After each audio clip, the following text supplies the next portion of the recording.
From Hollywood, it's time now for John Lund as Johnny Dollar. We're ready on your call to Boston. Go ahead, please. Hello? Yes? Mr. Semplin? Yes, but I don't believe I remember you, Mr. Dollar. Oh, we've never met. Your company hired me here in Hartford to investigate the Jeanne Maxwell death. Oh? It's odd that they didn't advise me. Well, they probably will. I called you to find out the name of the officer in charge of the case, if you could give it to me. But it's a, Lieutenant DeRosa. DeRosa, huh? Do you happen to know what their theory is, if any? Theory? Well, I don't think they've arrived at a definite theory. Still a toss-up between murder and suicide, huh? Okay, Mr. Semplin. I'll be in touch.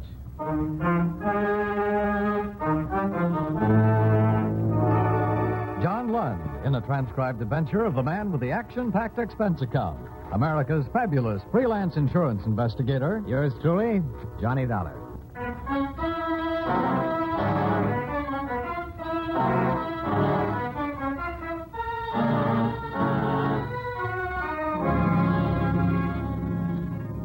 Expense account submitted by Special Investigator Johnny Dollar to Home Office, Corinthian Life Insurance Company, Hartford, Connecticut. The following is an accounting of expenditures during my investigation of the Jeanne Maxwell matter. Expense account item 1, 175. Phone call to Boston advising your manager there of my assignment. Item 2, $28. Car rental and mileage for my Hartford apartment to Police Headquarters, Boston.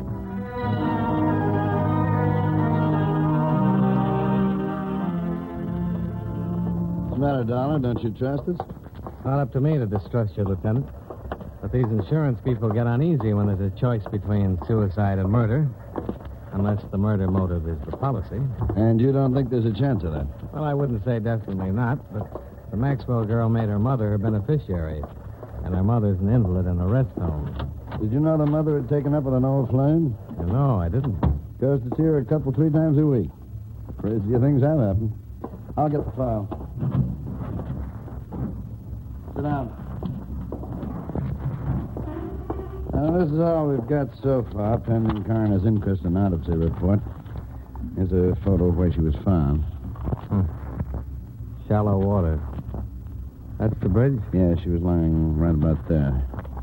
But I don't think you have to worry about suicide, Dollar. As far as I'm concerned, it wasn't. I'll buy that, too. Wouldn't say this bridge is a suicide type. Too low. Yeah, and there's another thing. I've been on the force for more years than I like to count. I've run into my share of suicides. Never known a woman to do it this way without taking off her coat. Oh? Usually shoes, too. I've learned that's part of a generally accepted pattern. The Maxwell girl didn't fit the pattern. Well, here's the way she looked. Coat on, belt still tied, shoes. Person's missing. Searching the stream for it. How old was she? 21. She was a beautiful girl. I noticed that. I'm trying not to, but with her I couldn't help it. How much questioning have you done, Lieutenant? Not much, or rather not as much as we'll do after the inquest. When'll that be?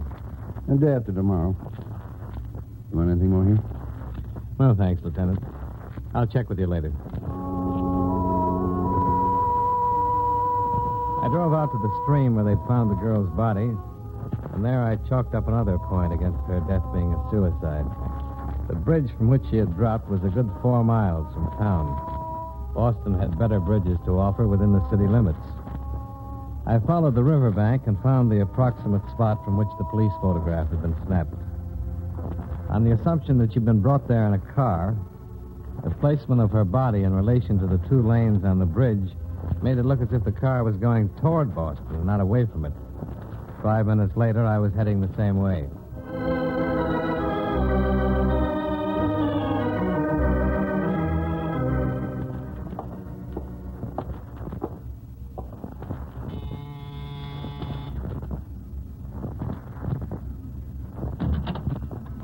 Hello? Miss Mary O'Neill? Yeah. The manager suggested I come up. He told me you shared this apartment with Jeanne Maxwell. That's right. Who are you? Well, my name is Dollar. I'm from her insurance company. I'd like to talk to you about her if I could. Well, I suppose so, but there's nothing I can do now. This is the biggest shock I ever had. I always said there'd be trouble, but I never thought she'd do anything like this. Maybe she didn't. What's that supposed to mean? Well, there are signs that say maybe she didn't commit suicide. There are? Do you think she had any reason to? That's what I said. I never thought she would. Oh, sit down. Any place. Thanks. Did you say you expected trouble? Yeah. I kept telling her. It was the way she went. Like she couldn't live fast enough. Like there wasn't enough time to get everything done.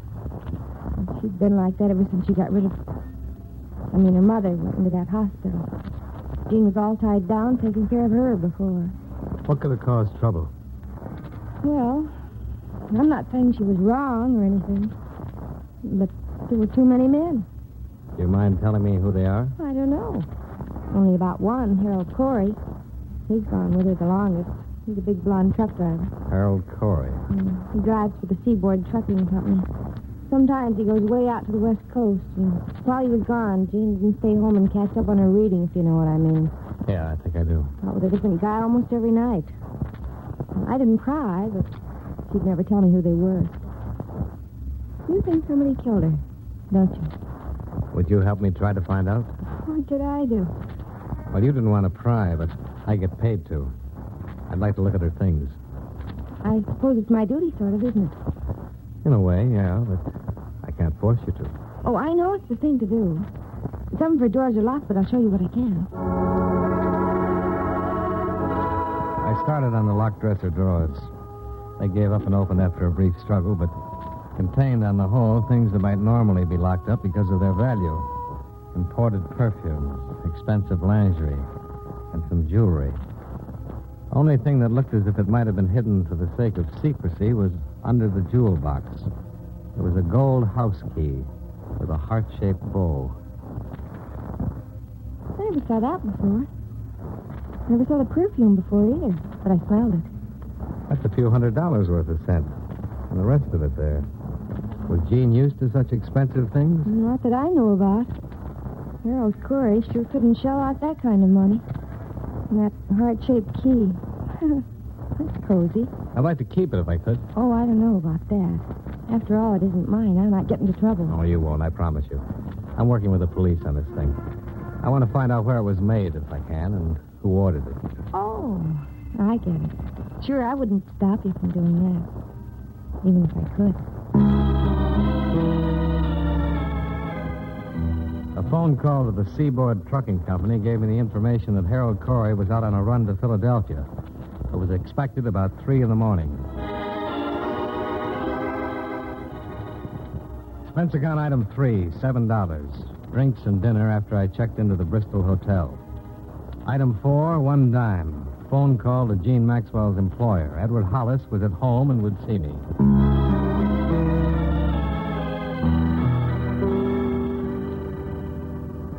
Come into the living room, Mr. Dollar. You may as well be comfortable. Nice of you to see me, Mr. Hollis. I thought it would be better to do it this way rather than bother you at work. Of course, and I appreciate it. The atmosphere at the office has been gloomy enough. Oh, this is Mrs. Hollis, Mr. Dollar. Well, how do you do? Quite well, thank you. I didn't know the poor girl, but it's a dreadful thing. Yes, I'm afraid it is. I simply don't understand.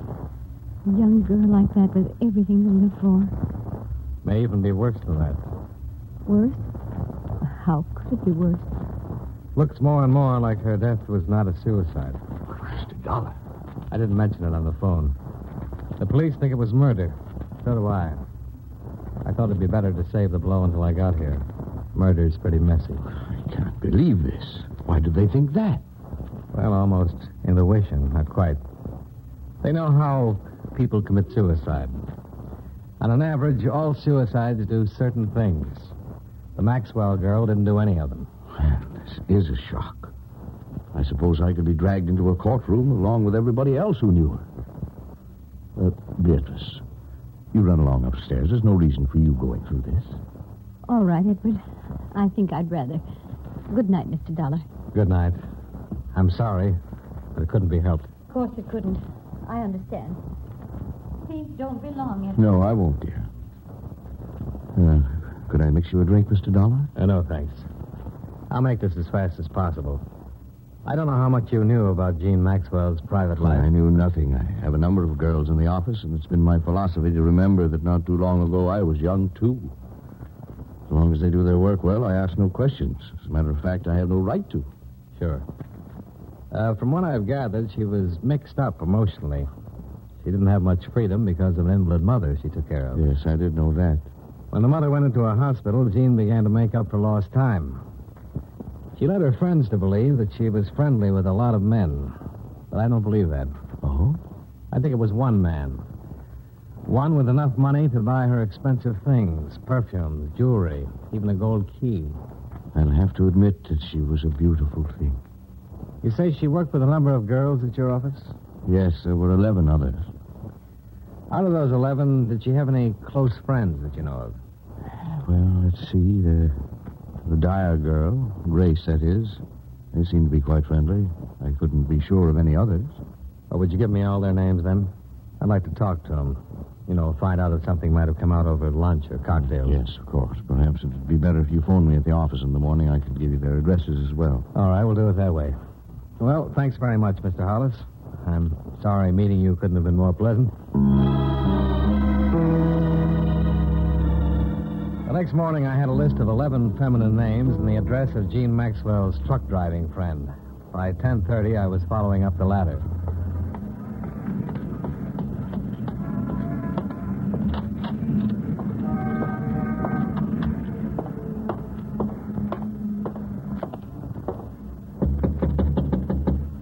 Come back later.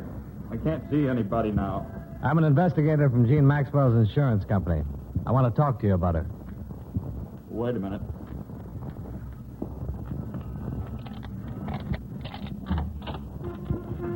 Sorry to bother you. My name is Dollar. Come on in. I've been out of town. I didn't know about what happened until I got the paper this morning. It's really got me rocking. Yeah, I can understand that. How much do you know about it? Why'd she do it? She didn't. What do you mean by that? It's not suicide, it's murder. Murder? You knew her pretty well, didn't you? Well, yeah, pretty well. Did you buy gifts for her? Well, once in a while. Birthday, Christmas, times like that. What kind of gifts? What are you driving at? Can't you remember? Well, yeah. Candy, handkerchiefs, things like that. I don't think I like your approach, mister. Now, calm down, Corey. I'm giving you a chance to rehearse before the police get at you. When did you see her last? Night before I left for Philadelphia. When was that? 2 nights ago, Tuesday. I left at 5 Wednesday morning. She was found Wednesday morning. I know that. You're in a bad spot. Do you know that? You telling me people think I killed her? Me? Well, I loved her. I wanted to marry her. I'm sorry, friend. In this situation, that's a motive, not an alibi. Get out of here, will you? Get out and leave me alone. You're not helping yourself with this act. You're making it worse. Get out. Get out before I do have a murder to answer for. Get out!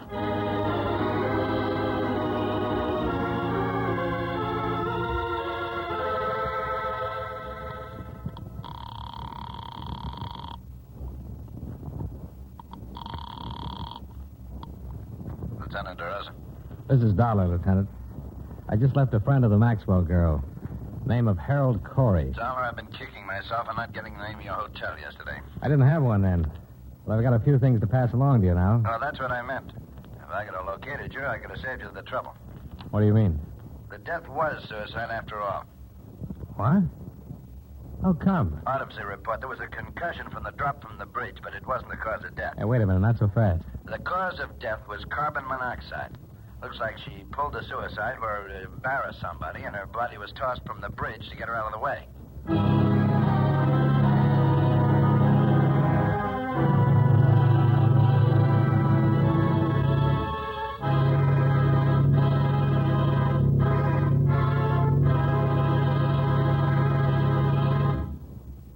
We'll return to yours truly, Johnny Dollar, in just a moment. Tomorrow night, Gangbusters brings you authentic, hard-hitting proof that crime does not pay. All the facts right out of police files. The program names names and describes actual manhunts just as they took place. It's a Saturday evening event for adventure fans right here on CBS Radio. Don't miss Gangbusters. Tomorrow night over most of these same CBS radio stations. Gangbusters.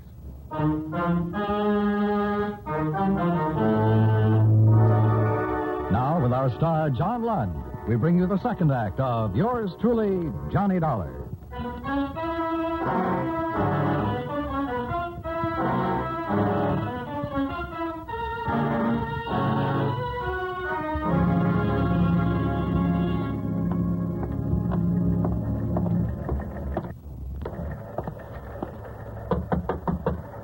on in. All right, I'll sit down. Thanks. This, new theory of yours. What's the matter? Don't you like it? Well, I thought I was making progress in the other direction. Give it to me again, will you? Yeah. Here's the autopsy report. Death by asphyxia caused by presence of large amounts of carbon monoxide. Agent unknown. That's it. Probably automobile exhaust. It's most popular these days. You believe this, Lieutenant? I believe what's in the report. And how did you say she got into the river? Oh, I said maybe she committed suicide somewhere so that somebody would get involved. Would get rid of her. She was probably dumped in the stream. What's the matter, Dollar? I thought you'd be happy with the suicide evidence. The insurance company hired me to dig up the facts. If it was suicide, all right. But if it wasn't, they want to know that, too. And I still don't think it was. Why not? From what I've learned, she wasn't the type. She liked to be alive. And she played it hard enough to leave some motives lying around. Jealousy, for one. That boyfriend of hers, Corey? He's a possibility. I talked to him, and for my money, he deserves checking. And then there's this. When was this unlocked? I wish I could tell you. It was undoubtedly given to her by somebody. I'd like to know who. You think you could put a couple of men on it? Find out where it was made? All right, Dollar. I'll stick my neck out that far for you. I'm under orders, you know. I'll have to be assigned before I can investigate. Sure, I understand. Well, I'll take your story upstairs and see what the brass says. Let me know what else you find, huh? Yeah, I will. Oh, you have the address of the old flame you mentioned? The mother's friend? Still like to settle for fraud, wouldn't you? Well, the desk sergeant will give it to you. His name's Paul Anderson.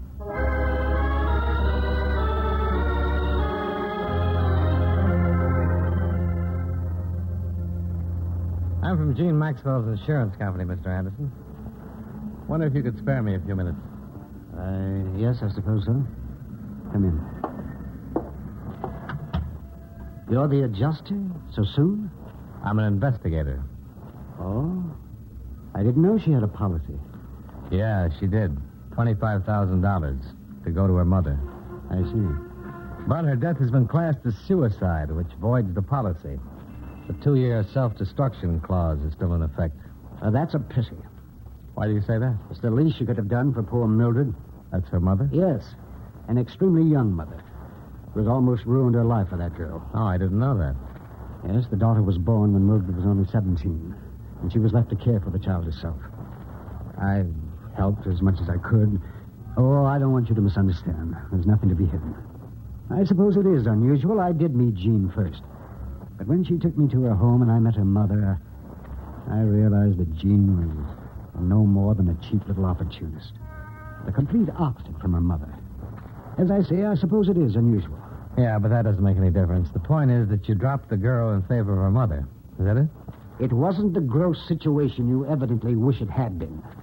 Now, look here, this has gone far enough. You've asked me these questions for one reason, so that you can draw your own conclusions. Haven't you? I didn't know it showed. Well, it does. You think I sent Mildred to the home to get her out of the way, don't you? Well, that's not the case, but you can think what you like. Go ask Mildred if you care to. I won't bother. Do you know anything about a gold key that Jeanne had? A gold key? No, I don't know anything about a gold key. I've known very little about Jeanne at all these past months. Yeah. So many people seem to know so little about her.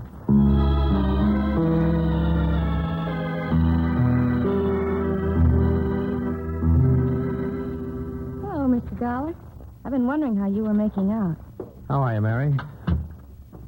The police been here yet? No. I'll be scared to death if they do come. I feel guilty the minute one looks at me. That's common enough. Have you remembered anything that might help? No, not a thing, Mr. Dollar. I hardly slept last night. It's creepy. With her room just like it was the last time she left it. I've got to either move or get somebody else in there. Yeah. Mary, did Jeanne ever mention a Paul Anderson to you? Anderson? No, I don't think so. Not that I can remember, anyway. She was always kind of secret about things. She did talk to you about her mother, though. A little, yeah, about her being in the hospital. Anything about how she got there? No. Except I got the idea Jeannie thought it was wrong. How much fun she was having without her mother to worry about. She never told you who was paying the bills. No, who was? This Anderson guy? Yeah. You sure she never mentioned him? I'm sure I'd remember if she did, because I was curious, and she never mentioned any of them. Okay. Thanks, Mary.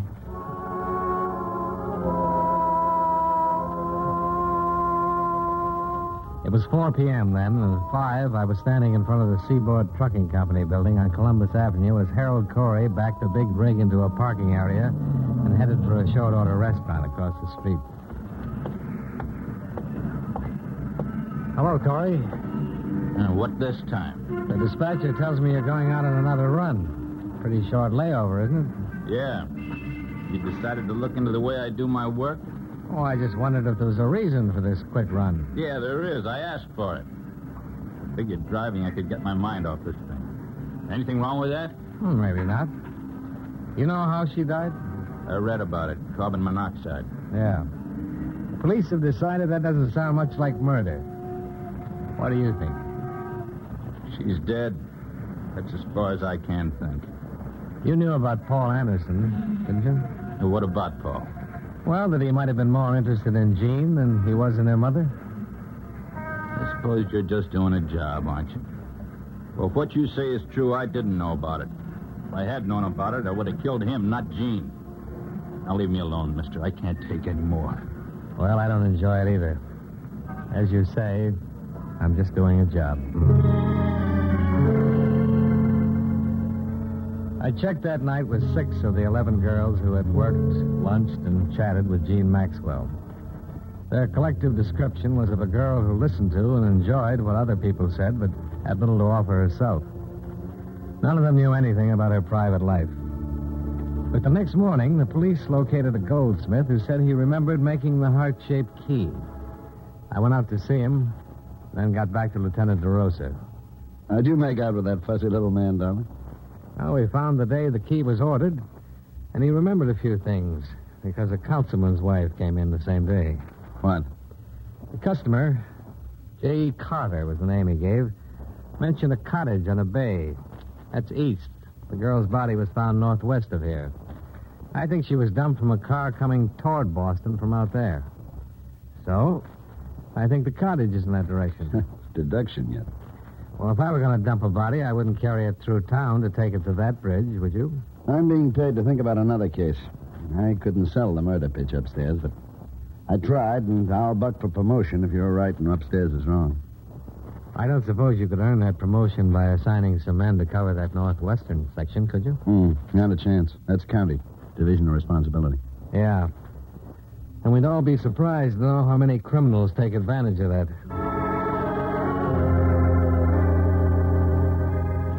Expense account item 4. $35, mileage. Covering a 2.5-day canvass of real estate offices northwest of town. Object, a cottage probably rented previous to the month of June by a man possibly using the name J.E. Carter. It was a vague lead that meant morning to night legwork, but on the third afternoon, it paid off. Yeah, we don't rent much up here, that's why I remember. She was a dark-haired girl, is that right? That's right. Yes, the Ensign place out on Butch Road. Has anybody been there in the past few days? Not that I know about. It used to be there every 2 or 3 days, too. How was the rent paid? Cash or check? By, cashier's check. Or was it regular? Definite day of the month, I mean? And do you know the bank? Yeah, between the 1st and 5th of each month since May. Check on the commercial bank. Oh, thanks. Now, I'd like to ask one more favor. Would you take me out to the cottage? I certainly will. If it's a police affair, I'm not the one to stand in the way.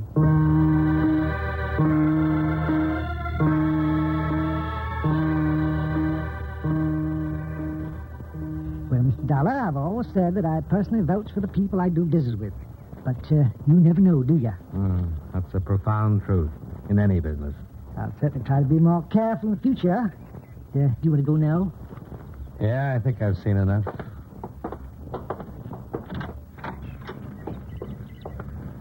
Let me lock it. I want to see if this key fits. That's it. Yeah, it did.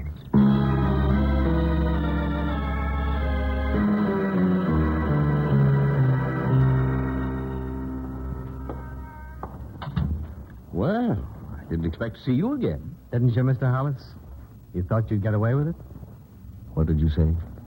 Well, there's no reason to be clever with each other. I know you killed her. You rented a cottage out beyond Mystic River. You used the name J.E. Carter. Come into the other room. Yes, you're right. I did become infatuated with her. If you'd known her, you'd understand. I realized last week that it had to stop, and I told her. She'd been with that young Corey boy. I told her that even if I were single and eligible to marry her, I would advise her to hang on to him. Someone her own age. That was last Tuesday night? Yes. She left the cottage, and I heard her drive off. Or at least I thought I did. When I went out, I learned what she'd really done. She'd committed suicide in the car. You can hardly blame me for wanting to keep the secret. It wasn't suicide, Mr. Hollis. You know it, and I know it. All right, Mr. Dollar. I'll make my statement to the police. Fine. I'll drive you down. Thank you. Edward. Beatrice, go back upstairs. No, Edward, I won't. I insist, Beatrice. What good would it do? After what I've done because I lost you, why should you ask me to go upstairs while I lose you again? I forbid you to say another word. Mr. Dollar, she had taken him away from me because she was beautiful, and I no longer am.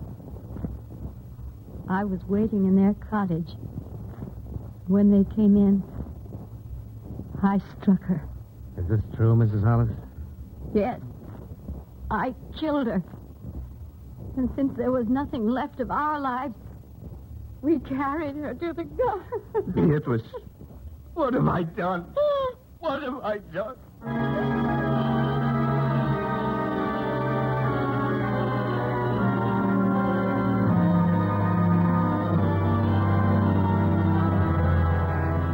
Expense account item 5, $110. Final bill for car rental. Item 6, $85 miscellaneous. Expense account total, $266.85. Yours truly, Johnny Dollar.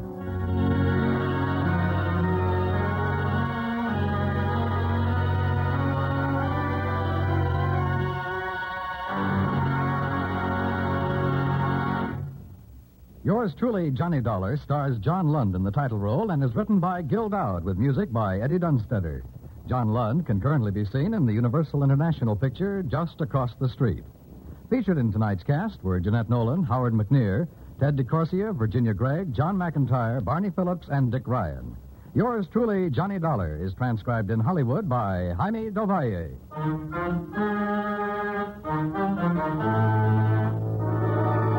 This is Dan Cubberly, inviting you to join us next week at the same time when John Lund returns as Yours truly, Johnny Dollar.